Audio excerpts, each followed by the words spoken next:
Arestado ang dalawang sospek sa mapangahas na pang-hold up sa isang babaeng rider sa gitna ng kalye sa Maynila. Ang biktima ay desididong magsampa ng kaso dahil bukod sa naranasang trauma ay nasaktan din daw ang kasamang pamangkin. Nakatutok si Ian Cruz. Habang nakahinto sa stoplight sa Mel Lopez Boulevard sa Tondo, Maynila, inold up ng dalawang lalaki ang isang babaeng rider kaninang madaling araw. Armado ng patalim ang mga suspect. Ang isa, makailang ulit pang inambaan ng saksak ang biktima. Sa pilitan nilang kinuha ang mga gamit ng babae bago kaswal na umalis sa lugar. Ang video nag-viral ngayon. Kanina, iniharap ni Manila Mayor Isko Moreno ang mga nasa kote ng suspect. Naroon din ang biktima na di napigilang maging emosyonal. Pagpasensya mo na, meron pa rin mga malalakas ang loob na tulongges na gusto subukin ng Maynila. But I am happy that you are safe.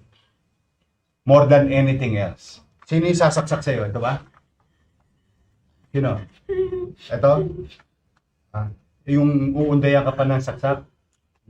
Kilala mo itong dalawang to? Yan yung nakita mo. Narinig ko rin po yung boses nila kanina. Sino po yun?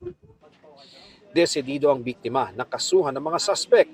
Bukod sa kanya, na-trauma at nagka-injury rin daw ang kasamang pamangkin na tumalon sa motorsiklo na magdeklara ng hold-up ang mga suspect. Sana mo mabulok sila sa kulungan. Kasi ang sakit-sakit po ng trauma na binigay nila. Dahil nanay ko po nag-aalala sa akin ngayon. Hindi ko po alam na mangyayari po sa akin to. Kaya sana makulong sila. Hindi ko sila patatawarin. Ayon sa Manila Police District, inangay ng mga suspect ang cellphone at 20,000 pesos ng biktima na pambayad sana ng bills. Itinuro nila ang isang alias Dodong na pinagpasahan ng mga kinuhang cellphone at pera. Kasama ito sa pagpaplano ng gagawin nilang pang-hold up dun sa lugar.